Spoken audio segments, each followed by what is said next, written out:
ഈശോ മിശിഹായ്ക്ക് സ്തുതിയായിരിക്കട്ടെ. പാപത്തിൻ്റെ ഒരു നിർവചനം പറഞ്ഞപ്പോൾ കഴിഞ്ഞ ധ്യാനത്തിൽ കഴിഞ്ഞ ദിവസം ഞാൻ സൂചിപ്പിച്ചു, ദൈവത്തെ ഉപേക്ഷിക്കുന്നു, ദൈവിക പ്രബോധനങ്ങളെ, ദൈവിക വെളിപാടുകളെ ഉപേക്ഷിക്കുന്നു. ദൈവിക പ്രബോധനങ്ങൾ അഥവാ വെളിപാടുകൾ നമുക്ക് വചനഗ്രന്ഥത്തിലൂടെയാണ് കിട്ടുന്നത്.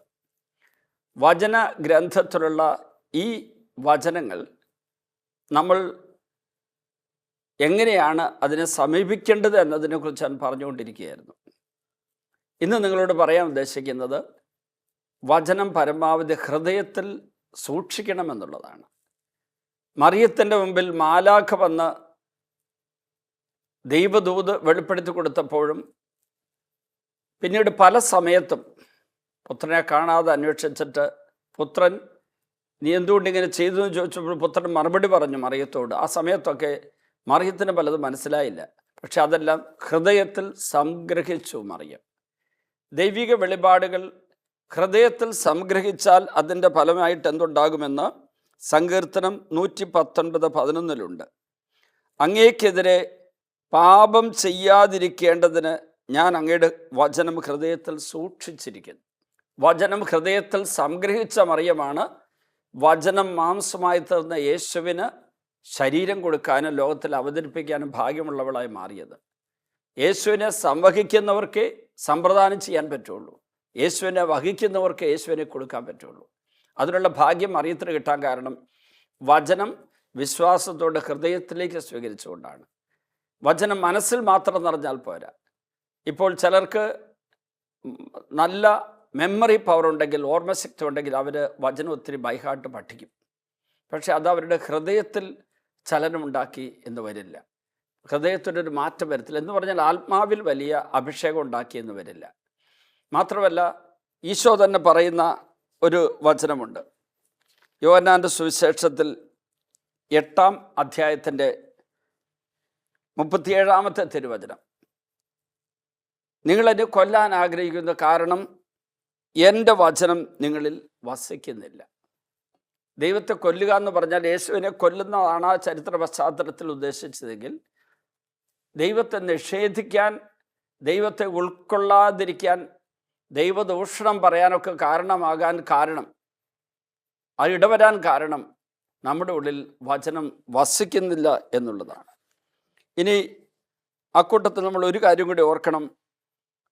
യോഹന്നാൻ 5:38 അവിടുന്ന് അയച്ചവനെ നിങ്ങൾ വിശ്വസിക്കാത്തതുകൊണ്ട് അവിടുത്തെ വചനം നിങ്ങളിൽ വസിക്കുന്നില്ല.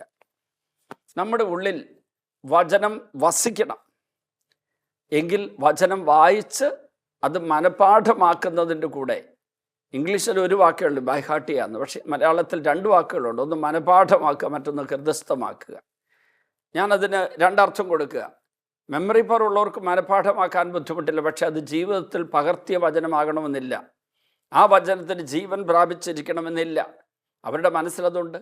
എന്നാൽ വചനം ഹൃദയസ്ഥമാക്കുക എന്ന് പറയുമ്പോൾ വചനം ഭക്ഷിച്ച് ആത്മാവിൻ്റെ ഭക്ഷണമാക്കി അതിനെ മാറ്റി എന്നും കൂടി അർത്ഥമുണ്ട്.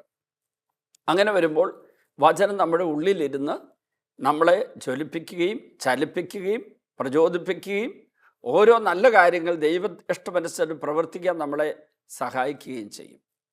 വചനം ഹൃദയസ്ഥമാക്കാതെ മനപാഠമാക്കിയ ഒരു വ്യക്തിയെ ഞാൻ ഓർക്കുക. എൻ്റെ ധ്യാന കേന്ദ്രത്തിലേക്ക്, ഏത് സ്ഥലവും ഞാൻ പറയില്ല, ഞാൻ ശുശ്രൂഷ ചെയ്ത ധ്യാന കേന്ദ്രത്തിലേക്ക് ഒരു 10-50 വയസ്സുള്ള ഒരാൾ കടന്നു വന്നു. അയാൾ എന്നോട് പറഞ്ഞു, എനിക്ക് അച്ഛൻ്റെ കൂടെ ഇവിടെ ശുശ്രൂഷ ചെയ്യണം. അപ്പോൾ ഞാൻ ധ്യാനം കൂടാൻ പറഞ്ഞു. ധ്യാനമൊക്കെ കൂടി കഴിഞ്ഞപ്പോൾ അയാൾ 2 തവണ ധ്യാനം കൂടി കഴിഞ്ഞപ്പോൾ ഞാൻ പറഞ്ഞു മധ്യസ്ഥ പ്രാർത്ഥനയ്ക്ക് ഇരിക്കാൻ പറഞ്ഞു. അയാൾ പറഞ്ഞു എനിക്ക് വചനപ്രഘോഷമാണ് താല്പര്യം. ഞാൻ പറഞ്ഞു വചനപ്രഘോഷണത്തിന് നിങ്ങൾക്ക് ദൈവം നിയോഗം തന്നിട്ടുണ്ടെങ്കിൽ അത് കർത്താവ് എനിക്ക് വെളിപ്പെടുത്തി തരും, ഇതുവരെ വെളിപ്പെടുത്തി തന്നിട്ടില്ല. അപ്പോൾ അയാൾ എന്നോട് പറഞ്ഞു അച്ഛനൊരു കുറച്ച് സമയം എൻ്റെ കൂടെ ചെലവഴിക്കാൻ പറ്റുമോ? ഞാൻ പറഞ്ഞു പറ്റും. എന്നിട്ട് ആ വചനം പ്രസംഗം നടക്കുന്ന ഹാളിൽ തന്നെ ആരുമില്ലാത്ത സമയമാണ്. ഞങ്ങൾ കസേരയിലിരുന്നു. അയാളിങ്ങനെ ഒന്നിനു പിറകെ ഒന്നായിട്ട് കുറേ വചനങ്ങൾ പറഞ്ഞു. ഇതൊക്കെ എനിക്ക് അറിയാവുന്ന വചനമാണ്. ഞാൻ നോക്കുമ്പോൾ സിസ്റ്റമാറ്റിക്കായിട്ട് വിഷയത്തിനനുസരിച്ച് വചനം അയാൾ ഓർമ്മയിൽ നിന്ന് എടുത്ത് പറയുന്നുണ്ട്. അതും എനിക്ക് ഇഷ്ടപ്പെട്ടു. അത് കഴിഞ്ഞിട്ട് ഞാൻ പറഞ്ഞു, നമുക്ക് പള്ളിയിൽ പോയിരുന്നു കുറച്ച് നേരം കൊന്തയല്ല. അപ്പം ഞാൻ ഈ കൊന്ത ചെല്ലുമ്പോൾ വചനം ചേർത്ത് കൊന്ത ചൊല്ലാറുണ്ട്. നന്മ നിറഞ്ഞ മറിയമേ സ്വസ്തി, കർത്താവ് അങ്ങയുടെ കൂടെ, സ്ത്രീകളിൽ അങ്ങ് അനുഗ്രഹിക്കപ്പെട്ടവളാകുന്നു, അങ്ങയുടെ ഉദരത്തിൻ്റെ ഫലവും 2 or 3 പേർ എൻ്റെ നാമത്തിൽ ഒരുമിച്ച് കൂടുമ്പോൾ അവരുടെ മധ്യേ ഞാൻ ഉണ്ടായിരിക്കുമെന്ന് വാഗ്ദാനം ചെയ്യുകയും ചെയ്ത ഈശോ അനുഗ്രഹിക്കപ്പെട്ടവനാണ്. അടുത്തത്, നന്മ നിറഞ്ഞ മറിയമേ സ്വസ്തി, കർത്താവ് അങ്ങയുടെ കൂടെ, സ്ത്രീകൾ അങ്ങ് അനുഗ്രഹിക്കപ്പെട്ടവളാകുന്നു, അങ്ങയുടെ ഉദരത്തിൻ്റെ ഫലവും യുഗാന്തം വരെ എന്നും ഞാൻ നിങ്ങളോടുകൂടെ ഉണ്ടായിരിക്കുമെന്ന് വാഗ്ദാനം ചെയ്യുകയും ചെയ്ത ഈശോ അനുഗ്രഹിക്കപ്പെട്ടവനാണ്. അങ്ങനെ ഞാൻ ആ ജപമാലയുടെ ആദ്യത്തെ മുഴുവനും വചനം പറഞ്ഞ് കൊന്തയൊല്ലി. ഇയാളും വേറെ 2-3 പേര്, 2-3 സിസ്റ്റേഴ്സൊക്കെ ഉണ്ട്, ഒരച്ഛനും കൂടി ഉണ്ടായിരുന്നു. അതെല്ലാം കഴിഞ്ഞ് കഴിഞ്ഞപ്പം ഇയാൾ എന്നോട് പറഞ്ഞു, അച്ഛാ എനിക്ക് വളരെ സന്തോഷമായ അച്ഛനെന്ന് വചനം പറഞ്ഞ് പ്രാർത്ഥിക്കുന്നത് കേട്ടിട്ട്. പിറ്റേ ദിവസം എന്നോട് വന്ന് പറഞ്ഞു, നാളത്തെ കൊന്ത ഞാൻ ലീഡ് ചെയ്യട്ടെ എന്ന് ചോദിച്ചു. ചെയ്തോളാൻ പറഞ്ഞു.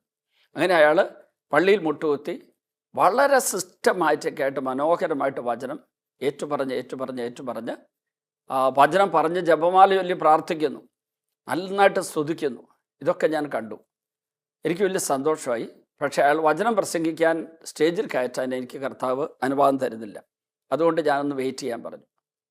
അയാൾക്കപ്പോൾ അസ്വസ്ഥനാകാൻ തുടങ്ങി. ഒരു ദിവസം എന്നോട് പറഞ്ഞു, അങ്ങനെ അച്ഛൻ എന്നെ വചനം പ്രസംഗത്തിൽ ഉപയോഗിക്കുന്നില്ലെങ്കിൽ ഞാൻ വേറെ ഏതെങ്കിലും ധ്യാന കേന്ദ്രത്തിൽ പോവുകയാണെന്ന് പറഞ്ഞു. ഞാൻ പറഞ്ഞു പൊക്കോളാൻ പറഞ്ഞു. അന്ന് വൈകുന്നേരം അടുത്ത് പോയിട്ട് 2 ദിവസം കഴിഞ്ഞ് തിരിച്ചു വന്നിട്ട് പറഞ്ഞു, ഈശോ എന്നോട് പറയുന്നു ഇവിടെ തന്നെ നിൽക്കാൻ പറഞ്ഞെന്ന് പറഞ്ഞു. അപ്പം ഞാൻ കൂടുതൽ അദ്ദേഹത്തെക്കുറിച്ച് ചോദിച്ചു. എവിടെയാണ് വീട്? കേരളത്തിൽ എവിടെയാണെന്ന് പറഞ്ഞു. ഇപ്പോൾ എവിടെ താമസിക്കുന്നു? ബോംബെയിൽ ഇന്ന സ്ഥലത്താണെന്ന് പറഞ്ഞു. അപ്പോൾ ഞാൻ ആരൊക്കെ ഉണ്ടെന്ന് ചോദിച്ചപ്പോൾ പറഞ്ഞു, ഭാര്യയുണ്ട്, അവൾക്ക് 2 മക്കളും ഉണ്ടെന്ന് പറഞ്ഞു. അപ്പോൾ പെട്ടെന്ന് എൻ്റെ ഉള്ളിൽ അത് സ്പർശിച്ചു. ഞങ്ങൾക്ക് 2 മക്കളുണ്ടെന്ന് പറഞ്ഞില്ല. അപ്പം ഞാൻ കൂടുതൽ ചോദിക്കാൻ പോയില്ല. അത് കഴിഞ്ഞ് ഞാൻ ഇയാൾ താമസിക്കുന്ന ഇടവകയിൽ വികാരിയച്ഛനെ വിളിച്ചിട്ട് പറഞ്ഞു, ഇങ്ങനെ ഒരാൾ അച്ഛൻ്റെ ഇടവകയിൽ താമസിക്കുന്നുണ്ടോ? അപ്പോൾ എൻ്റെ ഇടവകയിൽ അങ്ങനെ ഒരാളില്ല എന്ന് പറഞ്ഞു. അപ്പോൾ ഇയാൾ താമസിക്കുന്ന സ്ഥലം ഞാൻ വീണ്ടും കുറേ കൂടെ സൂക്ഷിച്ച് കൂടുതൽ ചോദിച്ചറിഞ്ഞിട്ട് എൻ്റെ ആ പ്രദേശത്തുള്ള ആ ഇടവകയിലുള്ള ഒരു മലയാളി അവിടെ പറഞ്ഞു വിട്ടു. അവിടെ ചെന്നപ്പോൾ ഇയാളുടെ ഭാര്യ മഹാരാഷ്ട്രക്കാരിയാണ്. 2 മക്കൾ ആ സ്ത്രീകൾക്കുണ്ട്, മുതിർന്ന പെൺകുട്ടികളാണ്. ഇയാൾ ആ സ്ത്രീയുടെ കൂടിയാണ് താമസിക്കുന്നത്. അയൽവക്കക്കാരോട് ചോദിച്ചപ്പോൾ അവിടുത്തെ മലയാളികളായ അയൽക്കാർ പറഞ്ഞു, ഇയാളുടെ ഭാര്യയും മക്കളും വീട്ടിലുണ്ട്. ഭാര്യയോട് ഭിന്നിച്ച് കലഹിച്ച് അവളെ ഉപേക്ഷിച്ച് ഇവിടെ വന്ന് ഈ മഹാരാഷ്ട്രക്കാരി സ്ത്രീയുടെ കൂടെ താമസിക്കുകയാണ്, കല്യാണം കഴിച്ചിട്ടില്ല. ഇയാൾ വചനം മനപാഠമാക്കിയിട്ടുണ്ട്, പക്ഷേ ഹൃദയസ്ഥമാക്കിയിട്ടില്ല.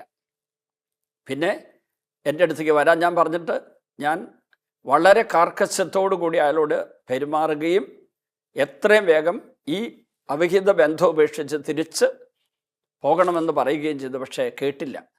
അതിൻ്റെ ദുരന്തഫലം ഉണ്ടായി. ദുരന്തഫലം അവൻ്റെ ഭാര്യയുടെ ബന്ധുക്കളാരോ വന്ന് ഇയാളെ ഉപദ്രവിച്ചെന്നാണ് ഞാൻ പിന്നീട് കേട്ടത്. അത്രേ ഞാനിപ്പോൾ പറയുന്നുള്ളൂ.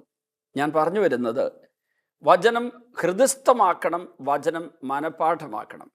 മനപാഠമാക്കുമ്പോൾ മാത്രമേ നമുക്ക് മറ്റൊരാൾക്ക് ആ വചനം പറഞ്ഞു കൊടുക്കാൻ പറ്റൂ. പക്ഷേ അങ്ങനെ മറ്റൊരാൾക്ക് വചനം പറഞ്ഞു കൊടുക്കുന്നതിനേക്കാളും പ്രധാനപ്പെട്ടത് വചനം എന്നോട് തന്നെ ഞാൻ പ്രസംഗിക്കണം. എന്നോട് ഞാൻ പ്രസംഗിക്കാത്ത വചനം, ഞാൻ പാലിക്കാത്ത വചനം ഞാൻ മറ്റുള്ളവർക്ക് പറഞ്ഞു കൊടുത്താൽ അതുകൊണ്ട് പ്രയോജനമില്ല.